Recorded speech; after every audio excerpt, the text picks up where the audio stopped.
Mi querido hermano y amigo, el Señor te bendiga. En esta oportunidad quiero hablarte de un tema que he titulado Jesús es la respuesta para nuestra salvación, que para Pablo fue de mucha importancia y por ello escribió en Efesios capítulo 2, especialmente el versículo 8 y 9. Por gracia sois salvos por medio de la fe, y esto no es de vosotros, pues es un don de Dios, no por obras para que nadie se gloríe. Lo que Pablo estaba tratando de hacernos entender a nosotros, y entendiendo él primeramente, es que la salvación proviene solamente de Dios. En otras palabras, no hay nada que yo pueda hacer para reconciliarme con Dios.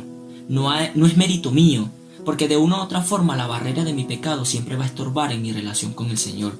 Por eso es que el Señor le dijo a Isaías, por allá en el versículo 1 y 2 del capítulo 59, que no se ha cortado la mano de Jehová para salvar, ni su oído se ha estorbado para oír, sino que vuestras iniquidades han hecho separación entre nosotros y Dios.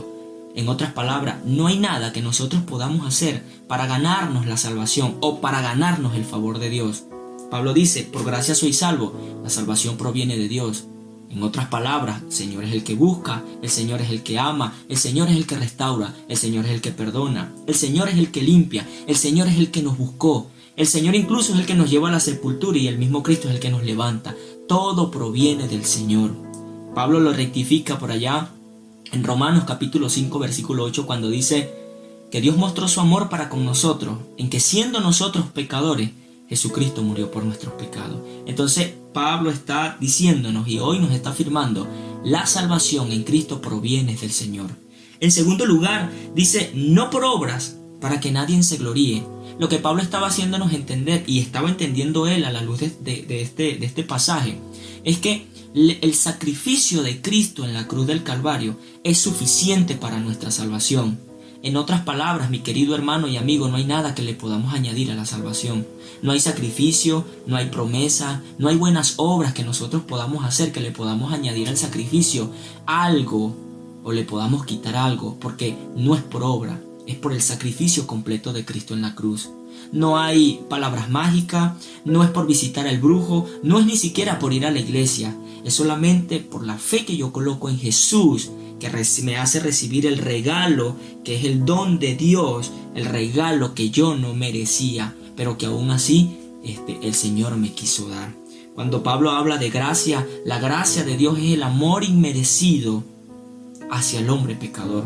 Cuando se habla de don, es el regalo de Dios hacia el hombre pecador. Y cuando se habla de la fe, es aquella fe que yo deposito en el único y verdadero Dios que me va a garantizar la salvación, nuestro Señor Jesucristo. Ahora, lo interesante del pasaje es que me lleva a reflexionar que para Pablo llegar al versículo 8 y versículo 9 del capítulo 2 de Efesios, Pablo tuvo que ajustar muchas cosas en su vida y tuvo que entenderlas para poder concluir y decir, por gracia sois salvos por medio de la fe, y esto no es de vosotros, pues es un don de Dios.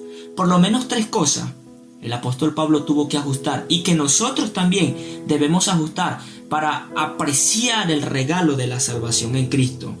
En primer lugar, Pablo tuvo que ajustar esto. Versículo 1, capítulo 1 de Efesios. Dice así, Pablo, y tiene una coma, y luego dice, apóstol de Cristo por la voluntad de Dios. Pablo tuvo que entender que primero, antes de ser humano, antes de ser hijo de Dios, y antes de ser apóstol de Cristo por voluntad de Dios, era meramente humano. Era un hombre sujeto a todas las debilidades humanas que podemos tener nosotros. Era un hombre humano que tuvo problemas humanos, tuvo necesidades humanas, tuvo dificultades humanas, tuvo debilidades humanas, como cualquier otro ser humano. Pablo tuvo que entender que era 100% humano. En otras palabras, Pablo tuvo que apreciar no solamente que era humano, sino que tenía que estar sujeto o debía reconocer que estaba sujeto a esta carne que nos incita a pecar, esta carne que podemos traducir todo deseo pecaminoso que se revela en contra de la voluntad de Dios. Esa es la carne, la humanidad. Pablo tuvo que reconocer que estaba sujeto a esta carne. Por eso tuvo que escribir por allá en Romanos capítulo 7, versículo 19, que el querer hacer el bien está en mí, pero no el hacerlo, porque lo que no quiero hacer, eso hago. Pablo tenía claro que él estaba sujeto a esta humanidad, a esta carne, que déjame decirte, querido amigo y hermano, es el enemigo número uno de la vida cristiana. ¿Por qué? Porque la carne no quiere orar. ¿Qué quiere hacer la carne? Dormir. La carne no quiere ayunar, la carne quiere comer. La carne no quiere vigilar. ¿Qué quiere hacer la carne? La carne quiere ver televisión hasta tarde. Entonces Pablo tuvo que entender, en primer lugar, yo soy humano y soy carnal. Y si él se dejaba controlar por el deseo carnal, como escribió en Romanos capítulo 8, versículo 13, ocuparse de la carne es muerte, pero ocuparse del espíritu es vida y paz. Pablo tuvo que entender, ok, yo soy humano, pero no me puedo dejar controlar por esta carne. Y reconoció, y por eso escribe en Gálatas capítulo 5, manifiestas son las obras de la carne: adulterio, lascivia, inmundicia, borrachera, orgía, disensiones y todas esas cosas que nos llevan a rebelarnos contra el Señor. Si Pablo se hubiese dejado controlar por su carne, no hubiese escrito por gracia soy salvo por medio de la fe.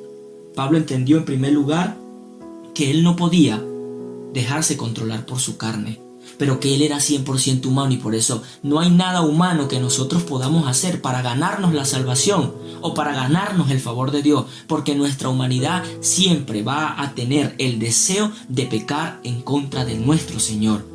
Le tengo una noticia, mi querido hermano y amigo: su carne se va a desaparecer el día que usted muera, por lo tanto todos los sagrados días va a luchar con su carne.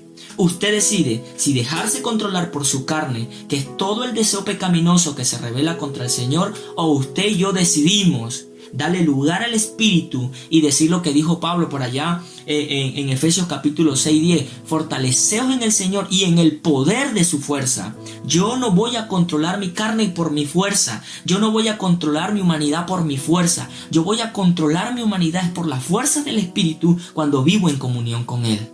Entonces, en primer lugar, Pablo entendió, para concluir que por gracia soy salvo por medio de la fe, Pablo tuvo que entender que era 100% humano y su carne le hacía hacer lo malo delante del Señor. En segundo lugar, Pablo tuvo que entender lo que dice el versículo 7 del capítulo 1 de Efesios: en quien tenemos redención por su sangre y el perdón de pecado según las riquezas de su gloria. Pablo tuvo que entender que tenía que depender de Cristo, porque en él encontró redención por su sangre. Hay gente, mi querido hermano, que no experimenta la redención en Cristo Jesús porque no están conscientes de su pecado. Y hasta que usted y yo no estemos conscientes, primero, que somos pecadores, segundo, no estamos conscientes que estamos separados de Dios, no vamos a experimentar la redención por la sangre de Cristo y el perdón de nuestros pecados en nuestras vidas. Hay gente que lastimosamente confiesa sus pecados más de 1000 veces y aún así no son justificados por Dios, aún así no son perdonados por Dios y aún así no experimentan la redención de Cristo, porque el asunto no se trata de confesar el pecado solamente. Proverbios 28:13 dice: el que encubre sus pecados no prosperará jamás, pero el que los confiesa y se aparta alcanzará misericordia. Pablo tuvo que entender, primero, soy humano, vendido a esta carne, sujeto a esta humanidad, pero en segundo lugar, para poder vencer mi humanidad, yo debo estar dependiendo de Cristo, que me exige o que me da la garantía de mi redención cuando yo no solamente confieso mi pecado, sino que me aparto de él. Por lo tanto, mi querido hermano, no vas a experimentar la redención por su sangre y el perdón de sus pecados hasta que no entiendas que debes confesarlo, pero que también debes apartarlo. Si lo confiesas, como dice en 1 de Juan 1:9, Él es fiel y justo para perdonar tus pecados y limpiarte de toda maldad, pero debes apartarte del pecado, porque allí mismo en la carta de Juan, la primera carta de Juan 3:5 dice que el que practica el pecado es hijo del diablo, es del diablo. Entonces el creyente no puede estar practicando el pecado, el verdadero creyente. El verdadero creyente falla en su pecado, comete errores, nos va a costar, claro que sí, pero nos arrepentimos y nos apartamos del pecado y nos damos lugar para que nada de este mundo y especialmente nuestra carne nos quieran controlar. En tercer lugar, Pablo tuvo que entender lo que dice el versículo 17. Para que el Dios de nuestro Señor Jesucristo y el Padre de gloria os dé espíritu de sabiduría, de revelación en el conocimiento de Él. ¿Sabe qué es lo que está diciendo Pablo? Que mi responsabilidad como pastor, mi querido hermano y amigo, es enseñarle a usted al Dios de la Biblia. Pero su responsabilidad como hijo de Dios es conocerlo tanto como sea posible a través de ella. Dijo un gran predicador que lo escuché hace días atrás, dijo, si usted es cristiano y no le gusta leer la Biblia, entonces deje la fe, porque lo que Dios dejó para que lo conociéramos fue un libro. Eso es verdad.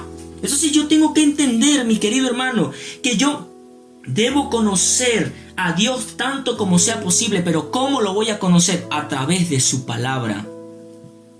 Cuando nosotros no conocemos la palabra de Dios, probablemente estemos adorando a un Dios falso. Cuando tú, mi querido hermano y amigo, no lees la palabra y no la conoces, probablemente estés siguiendo un evangelio falso, estés llevando una vida falsa, estés viendo a una iglesia falsa, estés siguiendo a un hombre falso, porque no conoces la palabra del Señor. Le voy a dar un secreto. Si usted es cristiano y no está leyendo la Biblia, probablemente usted sea un cristiano falso. Porque no se trata de mi posición, de lo que yo digo, de lo que yo pienso. Se trata de lo que la Biblia y la palabra de Dios establece que debemos hacer o dejar de hacer. Pero ¿cómo vamos a saber si estamos obedeciendo a Dios o no si no leemos? ¿Cómo vamos a saber si estamos en el camino correcto si no leemos? ¿Cómo vamos a saber las bendiciones y las recompensas que Dios tiene para mí cuando no leemos la palabra del Señor? ¿Cómo vamos a saber qué debo obedecer o no si no leemos la palabra de Dios? Mi responsabilidad es enseñársela, pero su deber como cristiano desde hoy en adelante es conocer a Dios a través de su palabra tanto como sea posible, mi querido hermano y amigo. Si no leemos la palabra de Dios, no vamos a ser restaurados. Por eso es que usted ve a muchos hermanos cristianos que son los mismos sinvergüenzas, los mismos irresponsables, los mismos deshonestos, los mismos malapagas y tienen 20 años en las iglesias, porque no son restaurados ya que no leen la palabra del Señor. Si no leemos la palabra del Señor, mi querido hermano, no vamos a ser sabios, no vamos a ser bendecidos por ella. ¿Sabe qué dice Apocalipsis capítulo 1 versículo 3? Bienaventurado el que lee, el que oye y guarda las profecías de este libro. Pero ¿cómo vamos a ser bendecidos si ni siquiera la leemos? Si nos conformamos solamente con vitamina para el alma en el WhatsApp, ¿cómo vamos a ser bendecidos por el Señor? Tenemos que volver a la palabra, tenemos que leer, mi querido hermano, la palabra del Señor, porque ¿sabe qué dice la Biblia? Conoceremos la verdad y la verdad nos hará libre. Hay tanta gente que es esclava de palabras, de falacias, porque no leen la palabra de Dios. Yo escucho muchos cristianos diciendo, ay pastor, la Biblia dice, haz tu diligencia que yo te ayudaré. Eso no lo dice la Biblia, pero como a ellos les hace sentir bien, no les ponen cuidado, por al fin y al cabo le hace sentir bien, pero no lo dice la Biblia. Mi querido hermano, debemos volver a la palabra del Señor. Mire, cuanto yo más leo la Biblia, cuanto yo más conozco la palabra del Señor, más sucio y más separado de Dios me veo. Porque no es que yo estudio la palabra, es que ella me estudia a mí y me examina. Pero ¿cómo voy a saber yo si estoy separado, sucio, si estoy en pecado, si no la leo?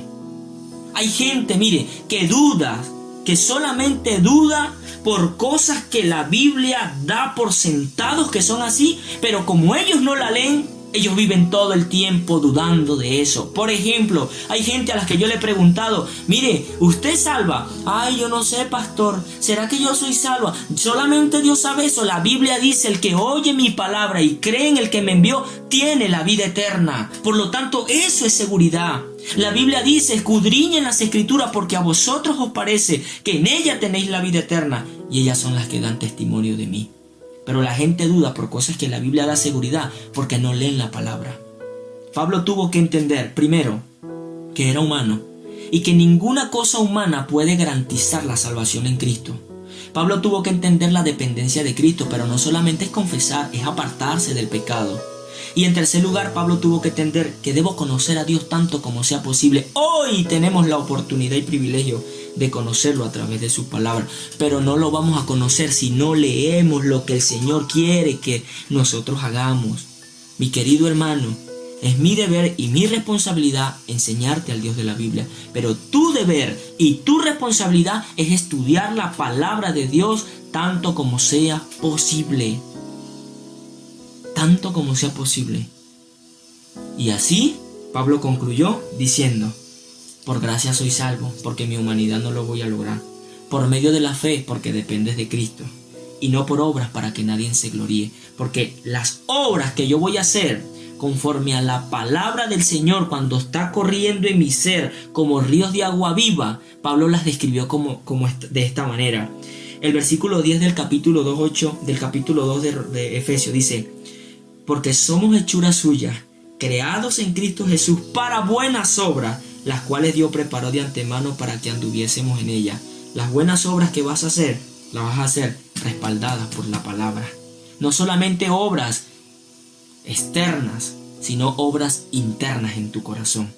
Que el Señor te bendiga, que el Señor te guarde, y nos vemos en un próximo vídeo donde vamos a estar compartiendo la palabra del Señor. Bendiciones.